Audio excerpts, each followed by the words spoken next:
Beelzebu, Satanás, Belial, a velha serpente do Éden. Será que o diabo realmente existe ou é uma invenção da Igreja Católica e dos protestantes? E mais, se nós acreditamos que Deus é o Criador de todas as coisas, visíveis e invisíveis, se o diabo existe, Deus criou o diabo?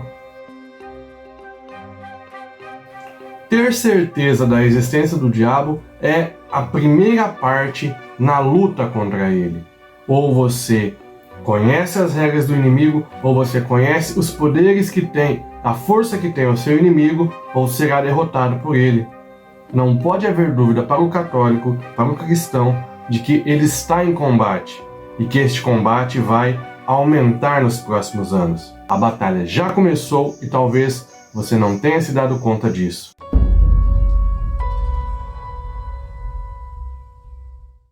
Vejamos então quem é Beelzebu, Satanás, Lúcifer, a velha serpente do Éden. Primeiro, o diabo não é eterno, pois ele tem um começo, ele tem um princípio, mas ele é imortal. Ele não será destruído no sentido de fulminado. Ele não será extinto, ele não morre. O diabo é imortal, mas não é eterno. Ele tem um princípio, e se ele tem um princípio, quem o criou? O diabo não é um deus do mal. Ele não é um rival de Deus em igualdade de poder. Isso precisa ficar muito claro. Os diabos foram criados em algum momento nas eras do tempo antes da criação dos seres humanos.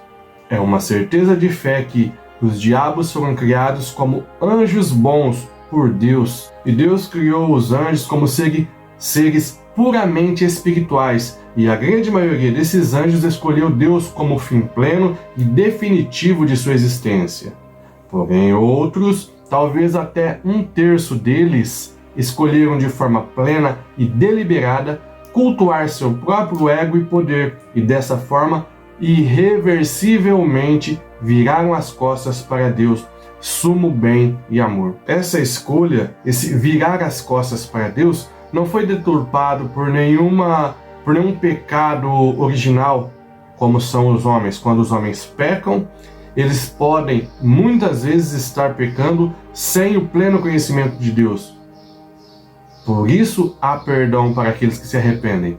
Para os demônios, não. Os demônios são super inteligentes. Quando eles eram anjos, conheciam totalmente a Deus, plenamente a Deus, e quando viraram as costas para Deus, o fizeram de maneira definitiva, de pleno conhecimento. Por serem plenos de lucidez e inteligência superior, esses anjos negaram a Deus, sabendo com clareza absoluta o tamanho do seu amor e de sua bondade. Por isso, para os homens existe a possibilidade de arrependimento do perdão, mas para os demônios não há perdão. Os demônios nunca sairão do inferno. Estão condenados eternamente. Ele e aqueles que o seguem. De acordo com São João Paulo II, os anjos maus, com base em sua liberdade criada, fizeram uma escolha radical e irreversível, igual a que fizeram os anjos bons, porém diametralmente oposta. Em vez de uma aceitação de Deus plena de amor, colocaram uma negação inspirada por um falso sentido de autossuficiência, de aversão e até de ódio que se converteu em revolta. Esse foi o pecado dos anjos. E por causa disso eles foram expulsos do céu. Para onde? Para o meio de nós. A partir de então eles não serão mais chamados de anjos, mas de demônios, diabos, dragão e outros títulos que demonstram o tamanho da sua grave escolha. É o que diz o Apocalipse. Houve então uma batalha no céu. Miguel e seus anjos guerrearam contra o dragão. O dragão batalhou juntamente com seus anjos, mas foi derrotado e não mais encontrou um lugar para eles no céu. Foi expulso o grande dragão, a antiga serpente, o chamado Diabo ou Satanás, o sedutor de toda a terra habitada. Foi expulso para a terra e seus anjos foram expulsos com ele. Se o diabo, o dragão, ou melhor, o grande dragão, como diz o Apocalipse, possuía seus anjos, percebemos que ele não era qualquer um, mas sim um grande e poderoso arcanjo, talvez uma potestade. Lúcifer, o anjo de luz, o portador da luz. E ele foi expulso por Deus do céu após uma batalha com São Miguel Arcanjo. Quem garante isso, que ele foi expulso do céu? Jesus, que estava no céu nesse momento, junto à Santíssima Trindade, quando desta batalha, ele dá seu testemunho. Ao falar aos 72 discípulos, ele afirma categoricamente: eu vi Satanás cair do céu como um raio. Quem caiu do céu? Satanás. Ou ainda, o gigante da fé São Pedro, em sua segunda epístola, ele afirma que Deus não poupou os anjos que pecaram, mas lançou-os nos abismos tenebrosos do Tártaro, onde estão à espera do julgamento. São Pedro afirma que havia anjos que pecaram, e esses anjos não foram perdoados. Ao contrário, foram lançados nos abismos do inferno. Está claro que o demônio foi um anjo criado por Deus como bom e por sua livre escolha negou Deus, combateu contra Deus e foi expulso para a terra como um relâmpago, como um raio que traz luz, estrondo, estrago e medo onde cai. Por falar em raio, não é à toa que o bruxinho Harry Potter, o bruxinho famoso dos anos 2000, traz cicatrizado, tatuado em sua testa, um raio. Os seguidores de Cristo trazem em sua testa, em sua fronte, o símbolo de seu Senhor, o símbolo de Cristo, a cruz. Os cristãos traçam o sinal da cruz o tempo todo em sua fronte. Os seguidores do demônio traçam em seu corpo, na sua testa, na sua fronte, às vezes nas costas ou no braço, o símbolo de seu Senhor.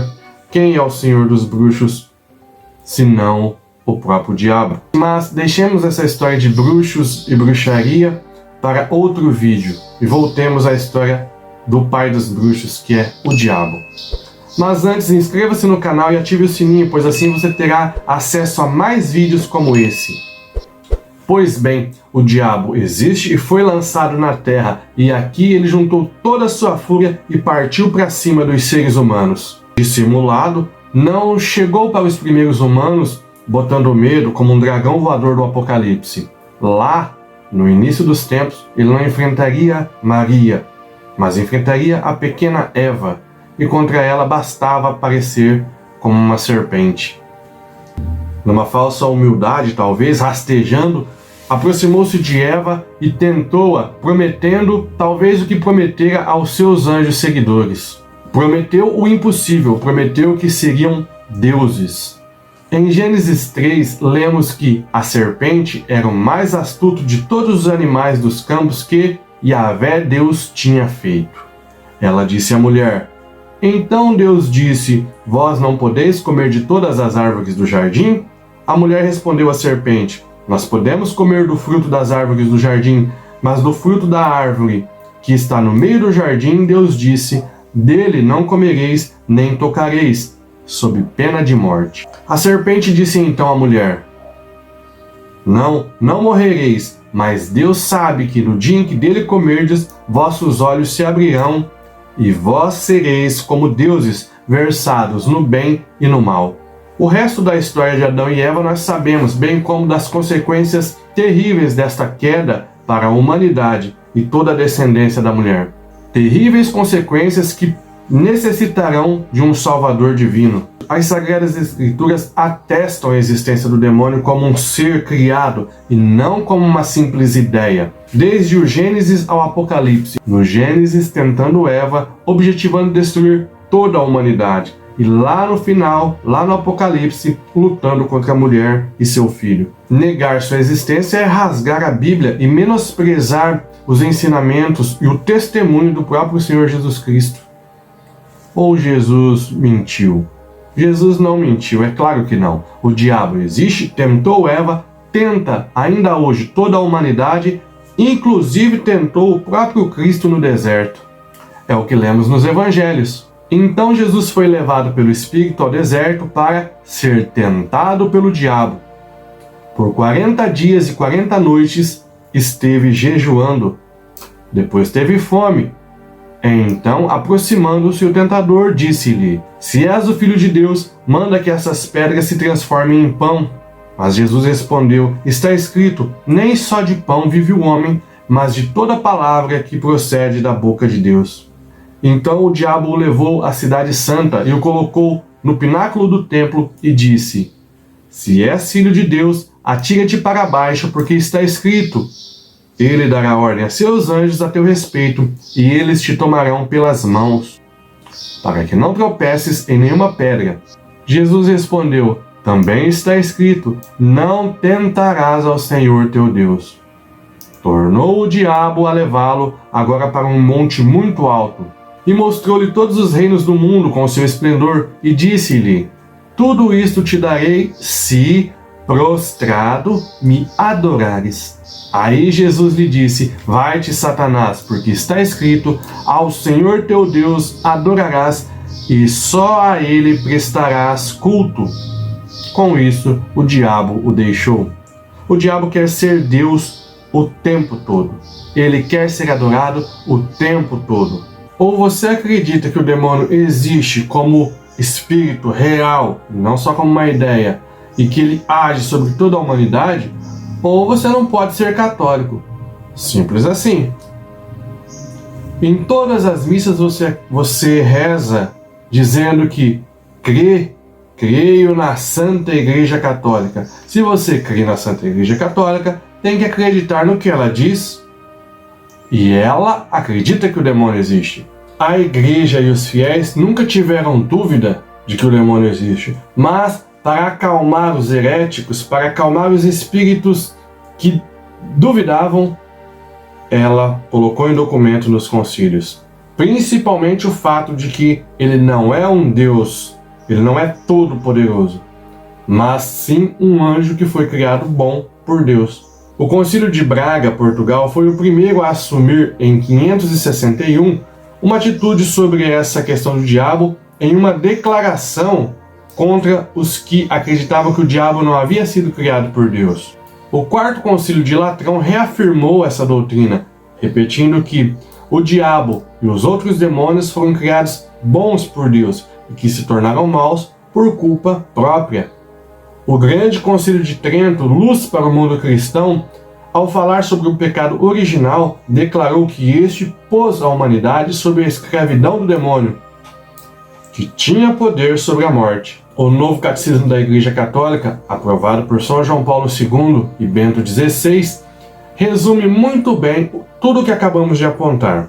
Diz o Catecismo: por detrás da desobediência dos nossos primeiros pais, há uma voz sedutora, oposta a Deus, a qual, por inveja, os faz cair na morte. A Escritura e a tradição da Igreja veem neste ser um anjo decaído, chamado Satanás ou Diabo. Segundo o ensinamento da Igreja, ele foi primeiro um anjo bom, criado por Deus.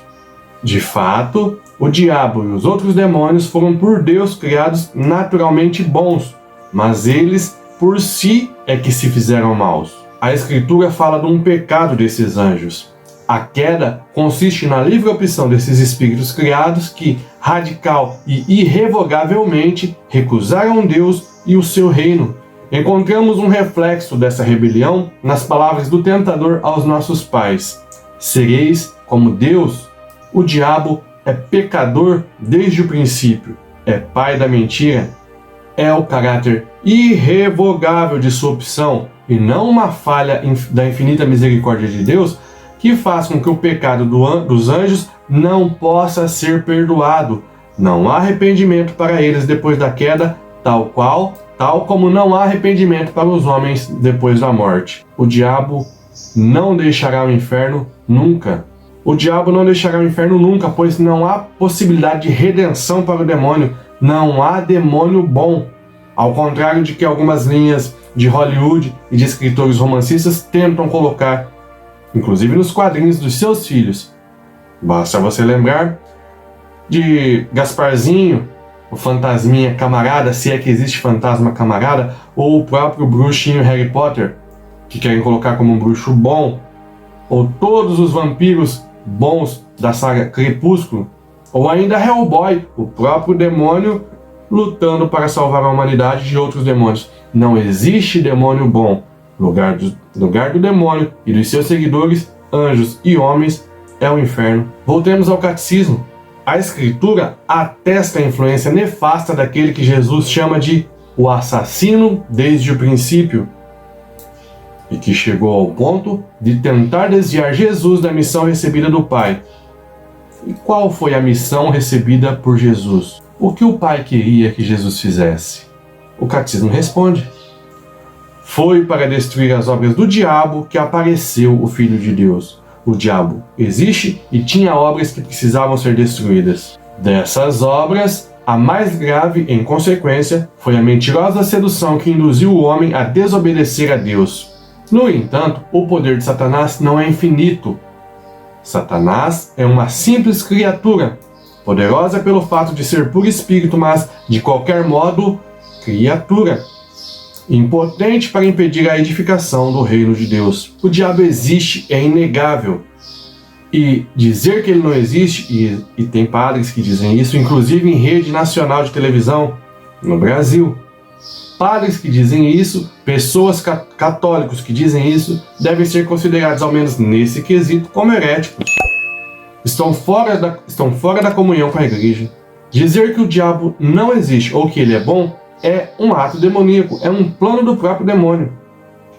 É tirar a divindade de Jesus, é tirar o propósito de sua vinda. Se o diabo não existe, por que Jesus veio ao mundo? Entende a conexão? Se você começa a dizer que o diabo não existe, ou que o diabo é bom, ou que o diabo não tem tanto poder assim, parte-se para o outro lado e diz: Jesus não existe, ou Jesus não tem tanto poder, ou Jesus não é filho de Deus. Você tira o inimigo, para que o herói? Essa dúvida não pode passar nem de perto na mente de um católico. Se você, assim como outros católicos, sabe que esses assuntos de ocultismo, magia, catolicismo, teologia e história da igreja são fundamentais para sustentar a fé em Cristo, assine o canal e ative as notificações. Assim você receberá mais vídeos como esse. O diabo existe e está tentando destruir a Igreja de Cristo, a minha e a sua família. Conhecer o inimigo, suas táticas e suas estratégias é o mínimo para poder enfrentá-lo e derrotá-lo, já dizia Sun Tzu na Arte da Guerra. O católico deve combater sim com a oração, o terço na mão, mas também com conhecimento, pois a batalha já começou, quer queira ou não. Então vamos juntos conhecer o que a velha serpente tem tramado para destruir a humanidade e o Brasil. Vamos trabalhar isso na série Sustente a Fé. Te vejo no próximo vídeo em alguns segundos.